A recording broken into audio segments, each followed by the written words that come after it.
We are discussing a Gemara, a very important Gemara. The Gemara is describing the most important battle that we have in our lives with our Yetzer Ra, with the Yetzer Ra.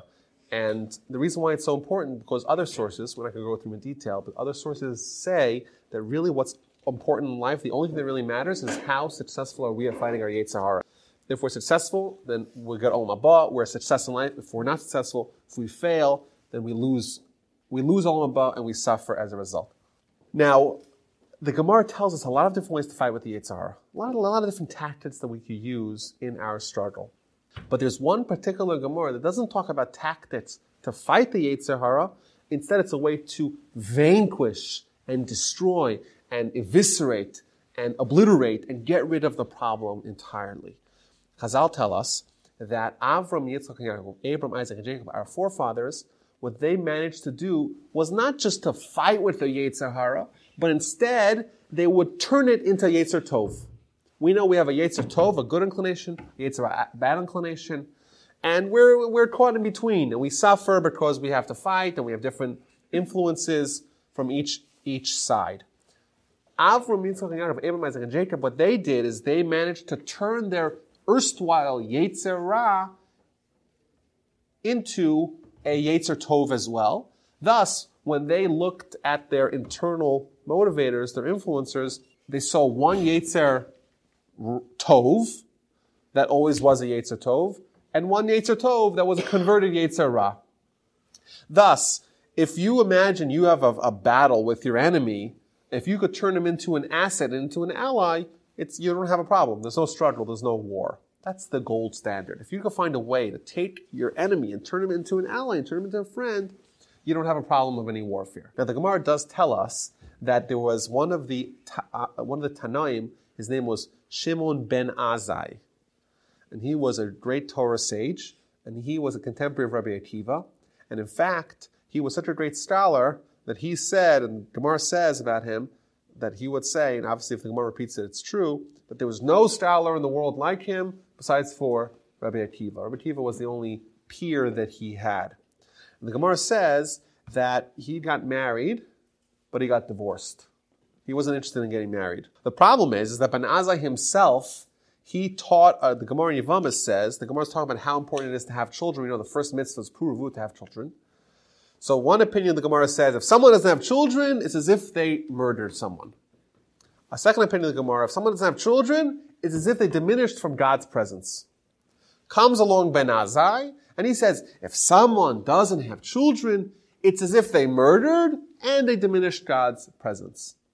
And they said to him, wait a minute, his students were like, wait a minute, Ben Azai, Rebbe, our teacher, you yourself are not married, you don't have any children.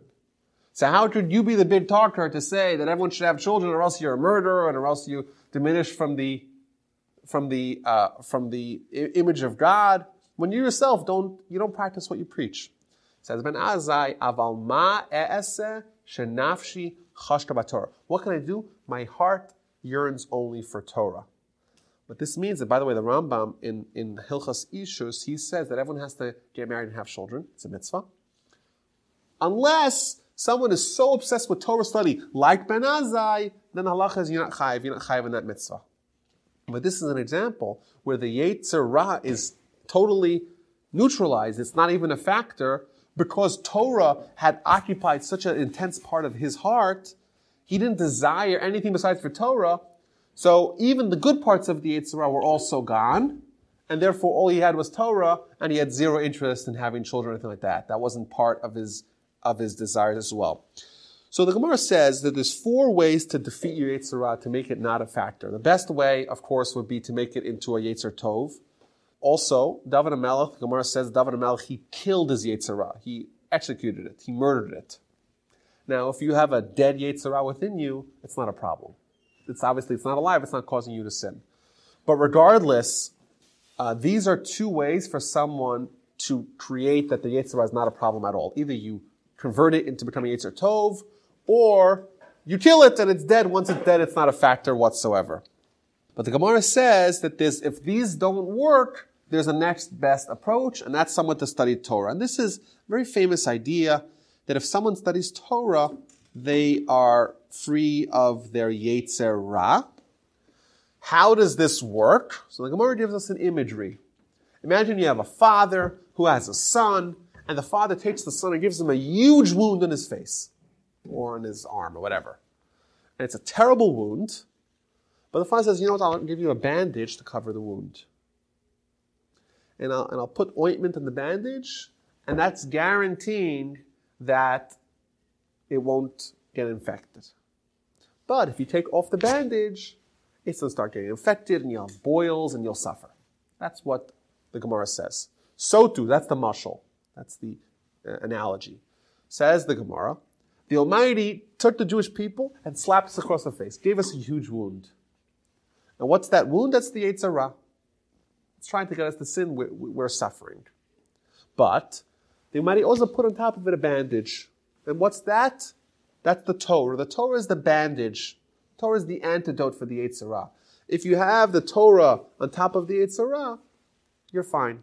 You're not going to get boils, not going to get infected. But if you take the bandage off, then you're going to suffer. You're going to get infected. That's what the Gemara says in Kiddushin. What does this mean? If you looked at Avram Avinu, you looked at Abraham, you were able to do a spiritual surgery on him. You would find he has a Yetzer Tov and another Yetzer Tov. It's all good. Whereas in this case, you still have the wound. You still have the Yetzer Ra. It's just covered over. It's still a factor in someone's life. It's just that currently it's fine. But if you remove the wound, it could erupt. But it's still there. The Yetzer Ra is still active in some capacity, even when someone has Torah. It's not the best. The best would be if you don't have a Yetzer Ra at all. Here you still have a Yetzer Ra. It's under wraps. You're managing it, so to speak, even though it's still there. So I want to first understand how it works that you manage it, and also what's its role. Like, it's still there, but it's not causing you to suffer so much. So how does that work out? What's the balance there? So there is a Gemara in Sota on page 21a. This Gemara is so critical that my grandfather of blessed memory, he said, if anyone wants to be a Talmud Chacham, anyone wants to be a Torah scholar, they have to spend a lot of time trying to understand this Gemara. This is one of the critical Gemaras to try to understand. And you'll see, we'll read the Gemara, we'll read part of the Gemara, that it's a little bit of a confusing idea. The Gemara is oriented around a pasuk, a verse. The verse tells us, Ki ner mitzvah v'torah or. Ner is a candle, mitzvah is a candle, and the Torah is light. That's what it says. If you want to know what's a mitzvah is a candle. Torah, well, that's light. And the Gemara is trying to understand what is this comparison? That we have a mitzvah as a candle, but the Torah is like the light of the sun almost. It's just total light. It's not a candle per se, it's just light everywhere. So the Gemara gives a whole bunch of analyses as to what the difference between a mitzvah and Torah is. But the Gemara tells us an analogy. A man was walking in the dark of night, in the desert. And a person is steered, if you're walking by yourself in the middle of the night, in the desert, there's a lot of bad things that could happen to you. You could fall into a pit, you don't see it. You could crash into a tree, you don't see it. You could be attacked by a bunch of bandits. You could be attacked by wild animals. There's a lot of dangers present. Now, if someone has a candle, if someone gets a torch, then there's a few things that they avoid, right? If someone is walking in the desert in the middle of the night, there's a whole list of dangers. But if you have a candle, you avoid some of the dangers. And what's that? You're no longer going to fall into a pit. You're not going to be caught up by the thorns. You're not going to trap yourself into a tree. But you're still fearful of a lot of other things. You're still fearful of bandits. You're still fearful of wild animals. And also, the worst part is you have no idea which way you're going. You don't know which way is north, south. You can't ask people direction. You're on your own. It's a really bad situation to be in. But at least once you have a candle, you have some measure of protection. However, once it's daybreak, once it's morning, then all the animals go back to their lairs, and all the bandits go back to their places where they gather. They only operate at night. So we see progressively you're getting safer and safer, but it's still daytime, and you're in the middle of nowhere. You don't know which way you're going. you still don't have your bearings. You don't know how to get to your destination. Once you reach a crossroads, and it says, if you want to go to this place, go here, this place, go there, there's directions, there's more information, then you're saved from everything. That's what the Gemara says. Now the mashal, so what's the analogy here? We're in life, this world is compared to darkness. The Gemara already tells us in Baba B'Tzia that Olam Hazeh, this world is akin to Laila. It's very similar to nighttime. At nighttime, there's a lot of different dangers that we're facing. Now, what these particular dangers are, Rashi tells us, it's Yisurim, there's suffering on one hand, there's sin on the other hand, there's Yetzer Ra on the third hand, there's lack of clarity, which is a huge problem. All that is we're plopped into this world in the middle of the night, we have no help. The Gemara says, you know what, I'm going to give you the tools to achieve clarity and to be able to avoid all your problems. Ner mitzvah v'Torah or. A mitzvah is a candle. A mitzvah does provide a certain degree of illumination, and thus more ease of navigation and a way to avoid some of your problems. But Torah, that's light. With Torah, you avoid much more problems, and comes along the intersection. We'll see what that is in a little bit. So let's try to build this from the bottom up. We have a problem. We have darkness. Why is this world dark? Why is there lack of clarity? Why don't we know what we're doing? Why are there so many dangers? Why can we sin? The answer is because we have a Yetzer Ra. This is our fundamental foe in life. And the reason why it's so problematic is because it makes us confused. We don't know what's important, what's not important, what should be our priorities, what should be our values, what decisions we should make, what should be the purpose of our lives. The Yetzer Ra says, your body, trying to improve your body, that's the purpose of your life. Of course, what about your neshama? What about your soul? The Yetzer Ra tells you, this world that you see today, this world that we all know is not lasting, it's temporary, says the Yetzer Ra, that's the goal. But what about the fact that we're going to die, and the fact that every investment that we have in this world is going down to zero? What about that? Well, that's part of the distortion. The Yetzer Ra is able to convince us to prioritize the temporary and deprioritize and neglect Olam Haba. Right? We have a body and a soul. We know for sure what's going to happen with our body. Our body is going to be put in the ground and be eaten by maggots. That we know for sure. Our soul lives forever. And yet, bizarrely, we are distorted. We seem to neglect our permanent self, and we embrace our temporary self. Either he says, don't do mitzvahs, or he says, do mitzvahs, but don't do them lishma. Do them for this reason, for that reason. Do a mitzvah, give charity, but make sure you tell everyone about it. Do kindness, but make sure you broadcast it on Facebook. Right? So there's a lot of ways the Yetzer Ra gets us to sin. But either way, this darkness and lack of clarity is a huge problem.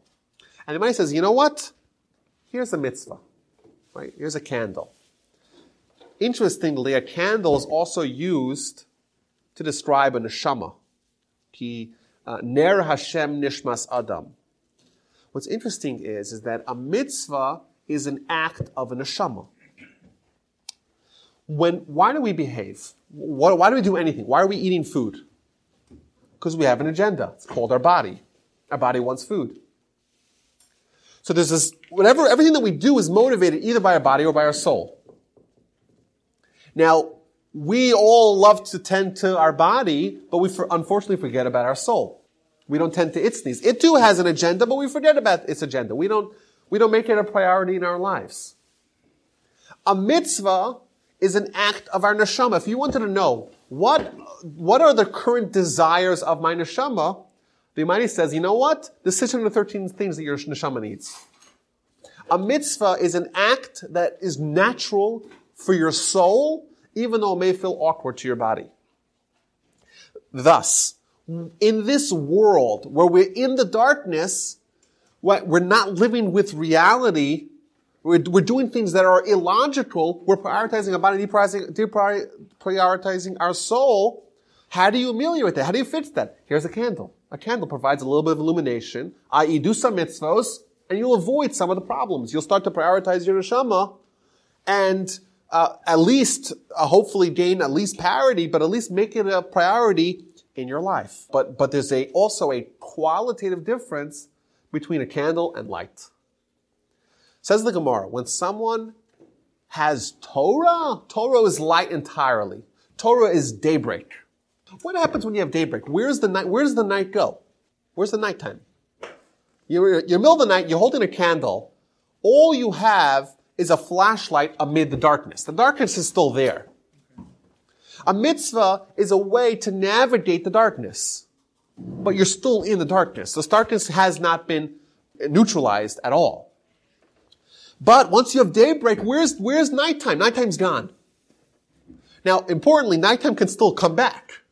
It's almost as if you have the wound, you covered it with the bandage, but the bandage is still there, right? Nighttime is still a factor, even if you hit daybreak. You hit daybreak, it's fine. Now you're not under the auspices of Yetzer Ra, but it may come back as well. But there's an essential difference between the impact of the light versus the impact of the candle. Torah is like the morning. When you have the Torah, the bandits that you were scared of, the Yetzer Ra, the sin, the dangerous animals that you're scared of, they only exist at nighttime. The Yetzer Ra's power only exists once you don't have Torah. Once you have Torah, says the Gemara, you're saved and you're shielded from it. That's the model. The question is why?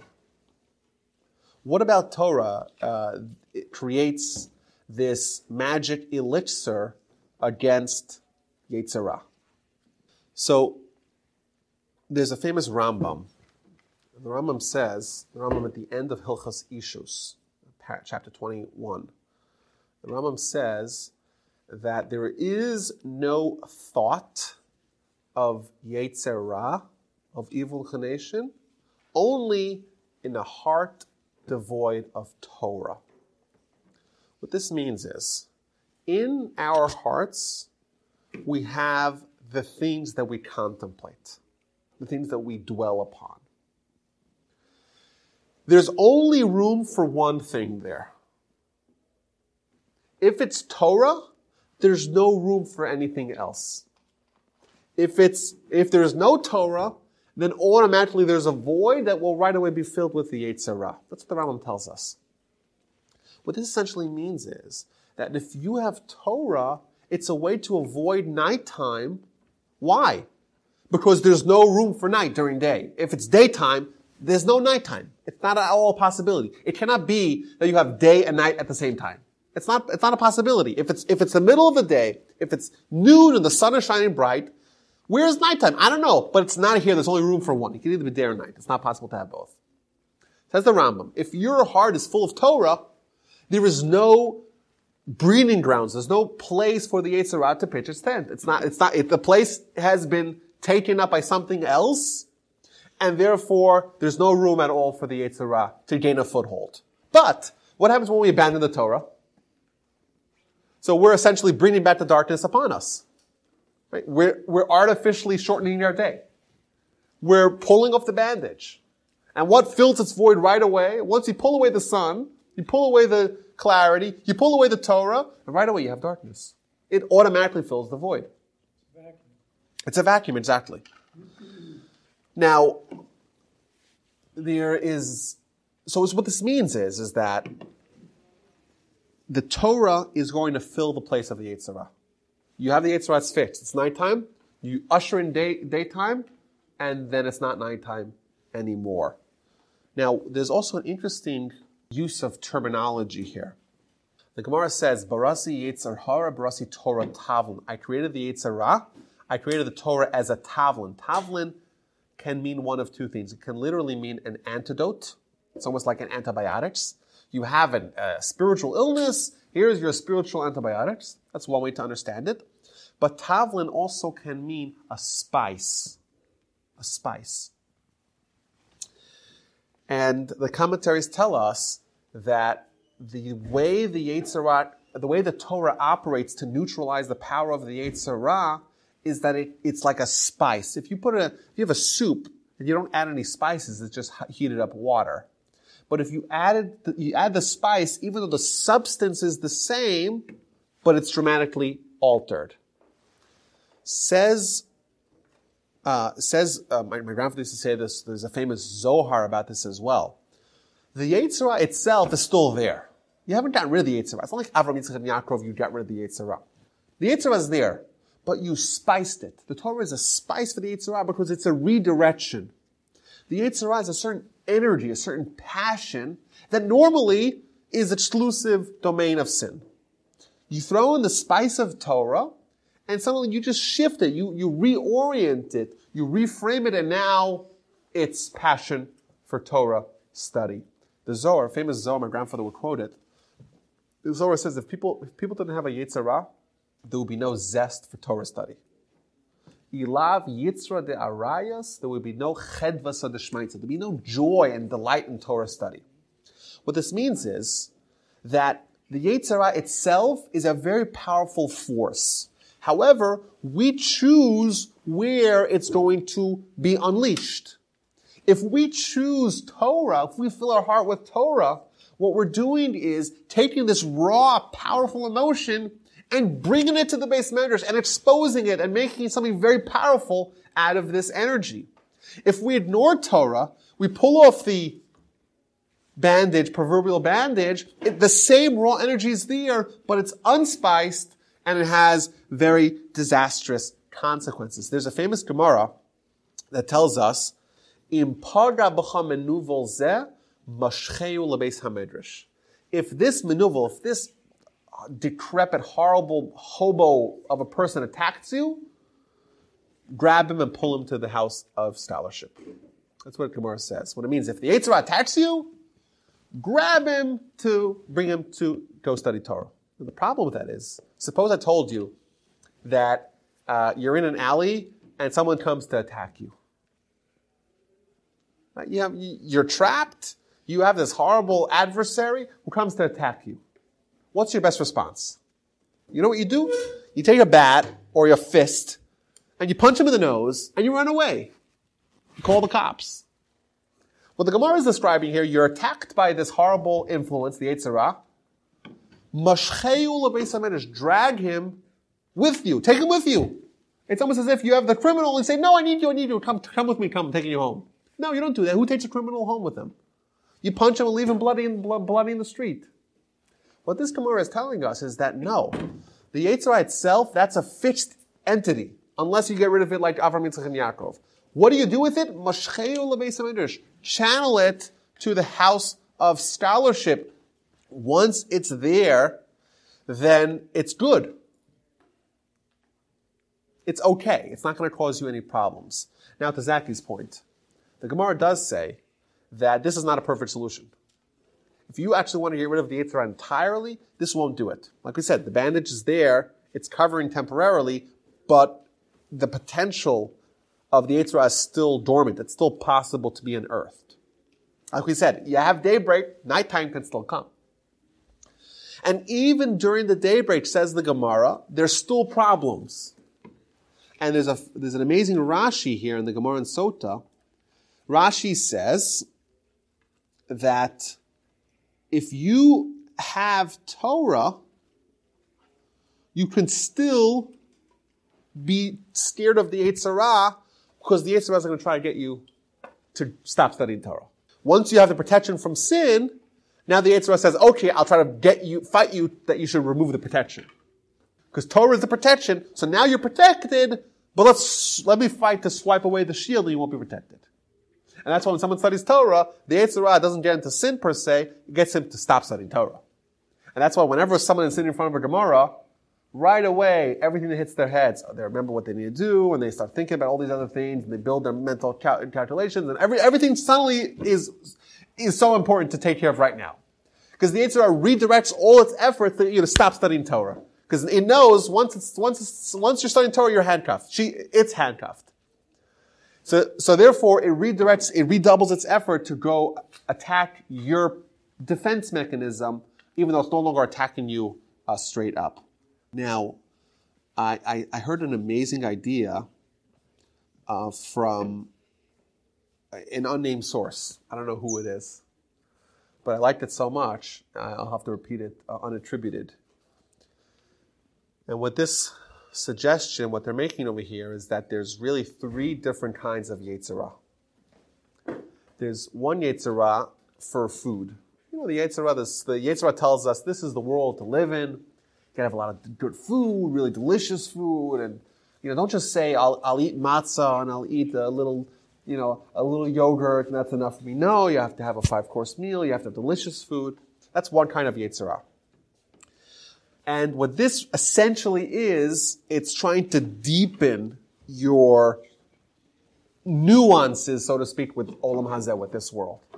When you eat a succulent steak, it's like a sophisticated pleasure, right? It's you have to understand how to appreciate. It's like a fine wine, right? The people, they're wine snobs, they're wine aficionados, and they're saying you have to know how to really experience this kind of pleasure. It's really kind of get into the nitty gritty of pleasure.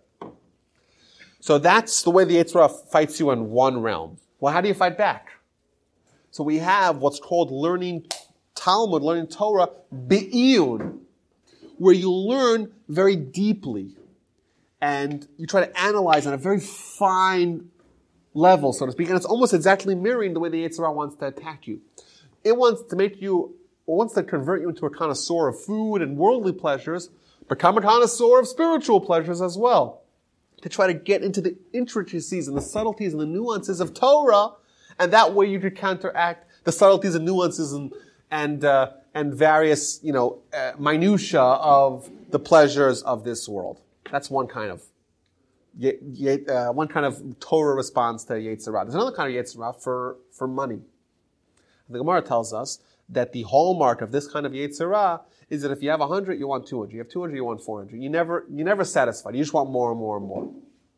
Well, that's fought with studying what's called bitius, which means to try to amass as much Torah as you possibly can. Every day you study 2 more pages of Talmud, 2 more pages of Talmud. Never stop. Quantity versus quality. And someone says, well, you already studied 2 pages of Talmud. Why do you need to study more? No, 2 pages makes me want to study 4. I study 4, I want to study 10. I study 10, I want to study the whole book. I finish one book, let's move on to the next book. That's a response to that particular area of Yetzer Ra's attack. And lastly, there's a Yetzer Ra for procreation, for illicit activity. And the core root of that is man's innate desire to proliferate, to create something new, to create a new entity that wasn't present prior. We have an arena of Torah that is called Chidushei Torah, which means Torah insights, Torah novel ideas of Torah. Where someone says, I'm going to create some Torah that was never said before, I'm going to make a formalization of Torah that's brand new. But there is a mode of intense learning that can result in that.